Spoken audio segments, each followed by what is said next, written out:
Conte para nós quando é que isso vai acontecer. Que sinal haverá para mostrar que chegou o tempo do Senhor voltar e de tudo acabar?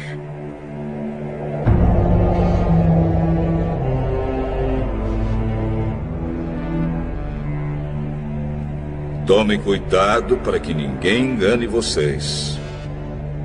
Porque muitos vão aparecer fingindo ser eu e dizendo: eu sou o Messias. E enganarão muitas pessoas.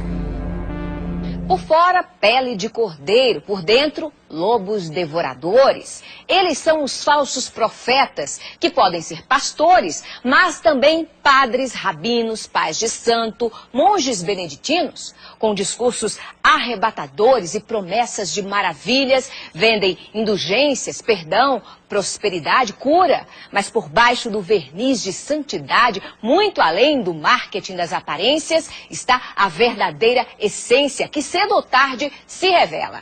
É que as obras falam mais que as palavras. Quem não quiser ser iludido por esses mentirosos que envergonham as religiões e escandalizam a Deus, que aprenda com as Escrituras. Por seus frutos os conhecereis.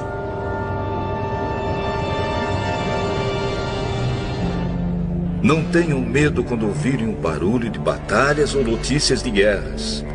Tudo isso vai acontecer, mas ainda não será o fim. Uma nação vai guerrear contra outra e um país atacará outro. Em vários lugares haverá falta de alimentos e tremores de terra. Essas coisas serão como as primeiras dores de parto. Tão distantes e tão próximos na dor, Brasil e Japão sofreram suas maiores tragédias naturais. Nos dois lados do planeta nunca se viu nada igual. 11 de março no Japão. A terra tremeu como nunca no país mais bem preparado do mundo para enfrentar terremoto.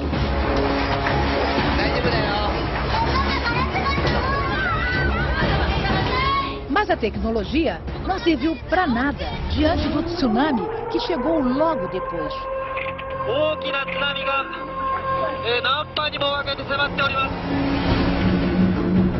Viajando a 700 km por hora, as ondas gigantes arrasaram o nordeste do país. Todas as nações ficarão desesperadas, com medo do terrível barulho do mar e das ondas. Receberam alertas para que procurassem lugares seguros, mas ainda não é possível saber quantos não conseguiram escapar.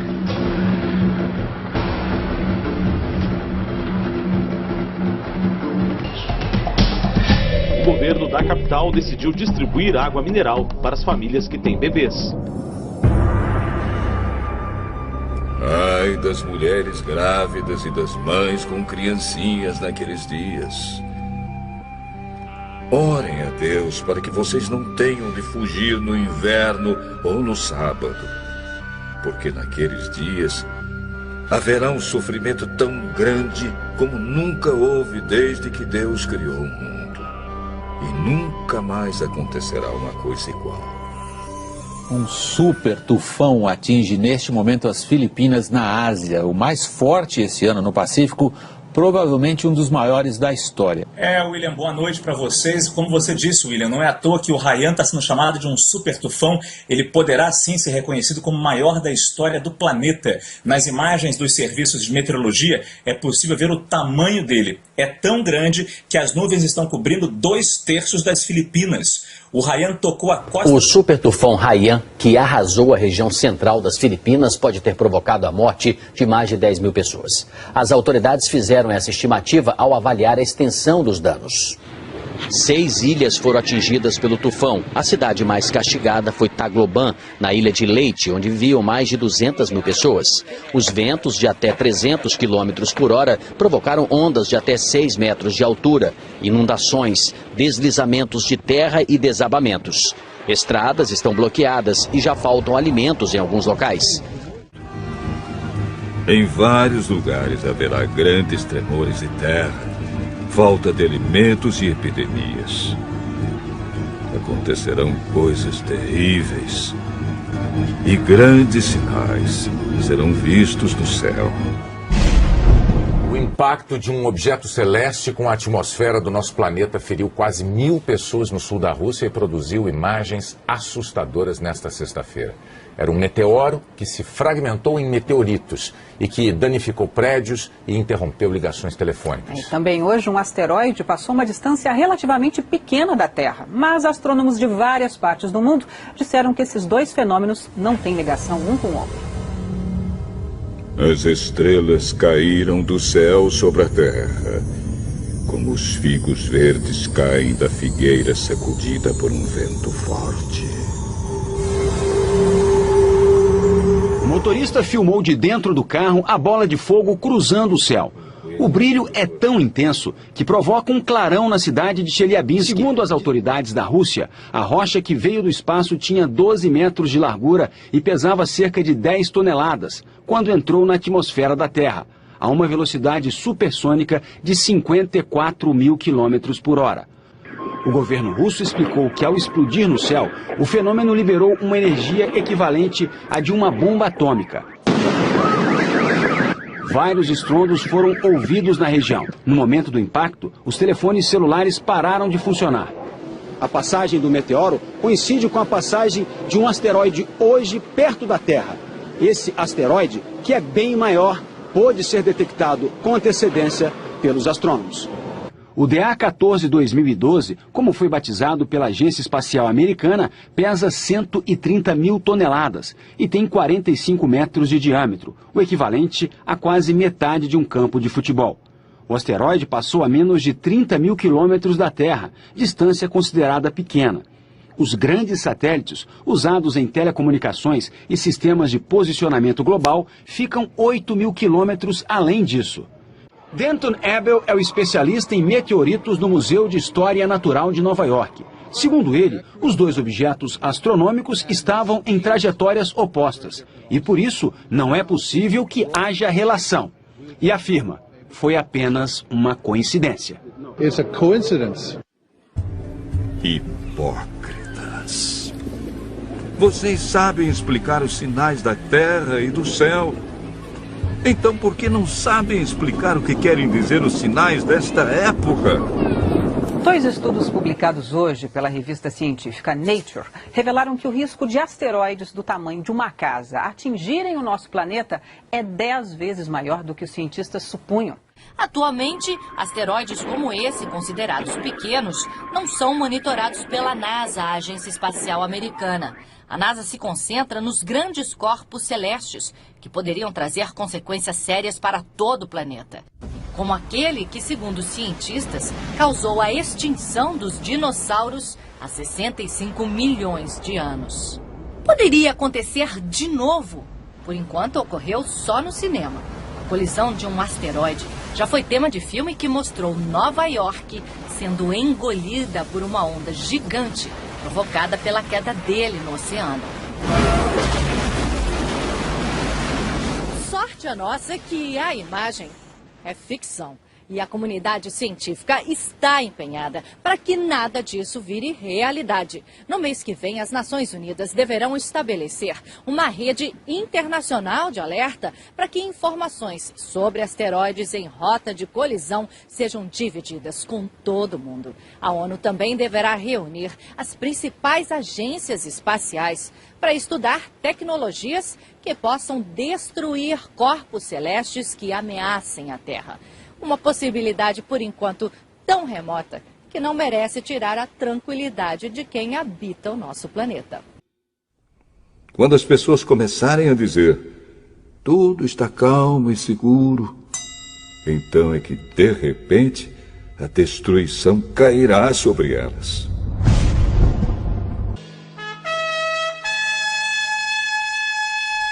E uma coisa que parecia uma grande montanha pegando fogo foi jogada no mar. Esta foi a 16ª erupção do Etna só neste ano. E foi lançada sobre a terra uma chuva de pedra e fogo misturados com sangue. Na Indonésia, o vulcão Sinabung lança cinzas em brasa e rochas a uma altura de até 8 quilômetros. O Centro de Catástrofes Geológicas elevou para o máximo o nível de alerta neste domingo. Após 4 séculos inativo, o vulcão demonstrou atividade em 2010, mas essa erupção pegou os cientistas de surpresa. O Sinabung é um dos 129 vulcões ativos da Indonésia e faz parte do Círculo de Fogo do Pacífico. Foram 8 erupções seguidas nos últimos dias. 12.300 pessoas foram retiradas da região. Pois sabemos que até agora o universo todo geme e sofre como uma mulher que está em trabalho de parto. As mudanças climáticas em todo o mundo acontecem em níveis sem precedentes. Sinal de alerta para o planeta. O relatório IPCC, sigla em inglês para Painel Intergovernamental de Mudanças Climáticas da ONU, mostra que os prejuízos do aquecimento global podem ser mais imediatos do que os cientistas pensavam. A previsão é que até o fim deste século, a temperatura da Terra seja elevada em mais de 2 graus Celsius. O número ultrapassa a meta estabelecida por cientistas de 195 países que fazem parte do estudo. Caso se confirme esta previsão, consequências como a elevação do nível do mar e a maior frequência e intensidade de fenômenos como tempestades extremas, ondas de calor, tornados e furacões podem colocar em risco diversas regiões do globo. O relatório aponta que a última década foi a mais quente desde 1850. Oceanos aquecidos e também mais ácidos por conta da poluição geraram impactos severos aos peixes, recifes de corais e a todos os ecossistemas marinhos. Porém, Deus diminuiu esse tempo de sofrimento. Se não fosse assim, ninguém seria salvo. Mas, por causa do povo que Deus escolheu para salvar, esse tempo será diminuído. Aí o segundo anjo derramou a sua taça sobre o mar. A água ficou como o sangue de uma pessoa morta. E morreram todos os seres vivos do mar.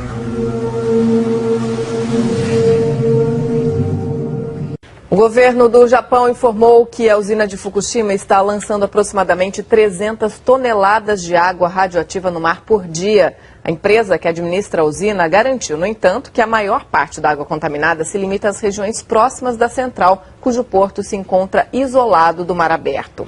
A Autoridade de Monitoramento Nuclear do Japão elevou o nível de gravidade do recente vazamento de água contaminada na usina de Fukushima. Novas imagens que foram divulgadas hoje mostram o vazamento de água contaminada de um reator da usina japonesa de Fukushima. É a primeira vez que um vídeo é feito mostrando um vazamento da usina que sofreu danos graves depois do tsunami que atingiu o Japão em 2011. Esse vídeo foi feito na última sexta-feira e mostra a água que escapou do reator vazando pela tubulação. Há pouco tempo surgiram denúncias de que a água contaminada da usina estaria chegando ao Oceano Pacífico. O porta-voz do governo do Japão veio a público para lembrar as providências que foram anunciadas nessa semana para tentar controlar o problema de vazamentos na usina de Fukushima e que o assunto vai ser resolvido o mais rápido possível. A empresa que administra as instalações nucleares também está sendo acusada de esconder a extensão dos problemas em Fukushima. Jesus disse ainda: aprendam a lição que a figueira ensina.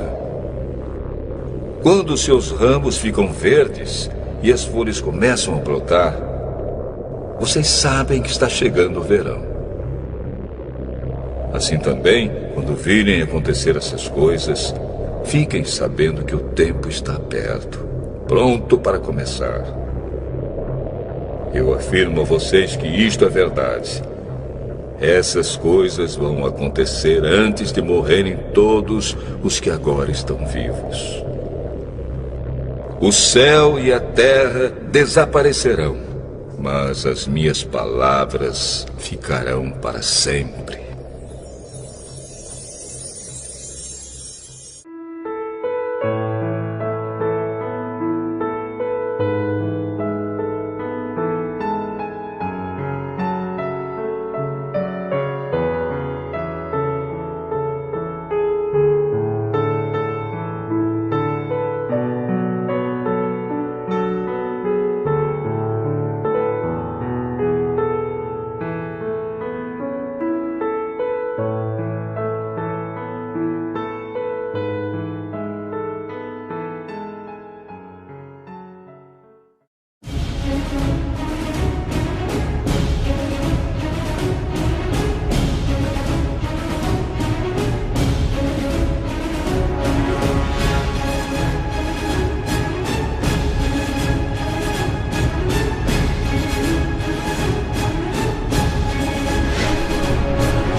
gostaria de conclamar os líderes das igrejas, o pastor Silas Malafaia, o bispo Macedo, o apóstolo Valdemiro, outros líderes e o povo cristão, para evidenciarmos os pontos fundamentais da Bíblia Sagrada em relação ao retorno de Cristo.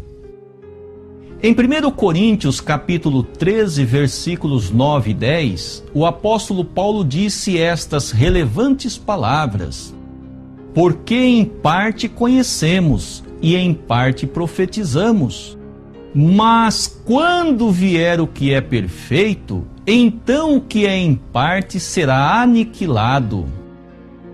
Este livro do qual estamos referindo, 1 Coríntios, foi escrito por volta de 55 anos após a crucificação do Senhor Jesus. Se os líderes das igrejas cristãs acreditam que o apóstolo Paulo estava se referindo ao Espírito Santo, quando disse que, quando vier o que é perfeito, o que em parte seria aniquilado, então não pode ser o Espírito Santo, porque o Espírito Santo veio há 2000 anos atrás. E atualmente somos testemunhas do Espírito Santo atuando nas igrejas e nas vidas das pessoas de fé. E o que é em parte, como disse o apóstolo Paulo, ainda não foi aniquilado, ainda não foi anulado, conforme descreve a Bíblia Sagrada em 1 Coríntios capítulo 13, versículos 9 e 10. Uma prova desta realidade é que existem um número gigantesco de denominações cristãs, como a igreja do bispo Macedo, do pastor Silas Malafaia, do apóstolo Valdemiro, e outros ainda pregando o que é em parte, e também surgindo novas denominações cristãs, fazendo o mesmo que as igrejas já existentes fazem, ensinando, pregando veementemente, em parte, as escrituras que o apóstolo Paulo disse, que quando vier o que é perfeito, o que é em parte seria aniquilado. A conclusão é: o apóstolo Paulo não estava se referindo ao Espírito Santo, porém estava se referindo à segunda vinda de Cristo. O apóstolo Paulo estava se referindo ao Cristo do segundo advento. Em vista disto, evidenciemos como será a segunda vinda de Cristo. Vejamos no Apocalipse capítulo 1, versículo 7, que diz: eis que vem com as nuvens e todo olho o verá. Agora no Apocalipse capítulo 3, versículo 3 diz: pois se não vigiares, virei como um ladrão, e não saberás a que hora sobre ti virei.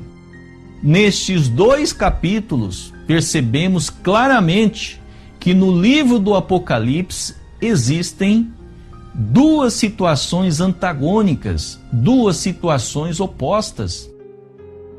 Portanto, para entender se esta profecia do Novo Testamento, que é o Apocalipse 1:7, acontecerá literalmente, devemos estudar uma profecia do Antigo Testamento, que é a profecia de Daniel 7:13, quando disse: eu estava olhando nas minhas visões noturnas, e eis que vinha com as nuvens do céu um como filho de homem. A profecia de Daniel 7:13 não se cumpriu literalmente, se cumpriu simbolicamente. Jesus nasceu como uma criança de Maria. Jesus veio em corpo físico, conforme disse o profeta Miqueias, no capítulo 5, versículo 2. Tu, Belém, Efrata, posto que pequena para estar entre as milhares de Judá, de ti é que me sairá aquele que há de reinar em Israel. Vejamos agora no Apocalipse, capítulo 12, versículo 5. E deu à luz um filho, um varão, que há de reger todas as nações com vara de ferro, e o seu filho foi arrebatado para Deus e para o seu trono. Este varão que nascerá de uma mulher e regerá com a palavra de Deus é o Cristo do segundo advento. Foi o próprio Jesus que profetizou estas palavras cerca de 98 anos após sua crucificação, à pessoa de João na ilha de Pátimos, que o Cristo do segundo advento nasceria de uma mulher e seria um varão, e também revelou a João que o Cristo do segundo advento deveria profetizar outra vez a muitos povos, nações, línguas e reis, como está escrito em Apocalipse capítulo 10, versículo 11. No Apocalipse capítulo 5, versículo 5, Jesus disse que o leão da tribo de Judá, que é o Cristo do segundo advento, deveria abrir o livro e romper os 7 selos. Esta profecia também somente se tornará realidade se o Cristo vier fisicamente, em corpo físico. No Apocalipse capítulo 7, versículo 2 a 4, o Senhor Jesus disse que o Cristo do segundo advento viria do Oriente e que realizaria um grande evento, concedendo o selo de Deus a 144.000 de todas as tribos dos filhos de Israel. No Apocalipse 2,17, o próprio Jesus disse que o Cristo em seu retorno teria um novo nome. Se é um novo nome, não pode ser o Senhor Jesus. Porém, um outro homem, um novo Messias, obviamente com um novo nome. Também no Apocalipse capítulo 3, versículo 12, Jesus novamente disse que o Cristo em seu retorno teria um novo nome. Jesus deixou bem evidente que não seria ele o retorno de Cristo, porém um outro homem, um outro Messias, com um novo nome.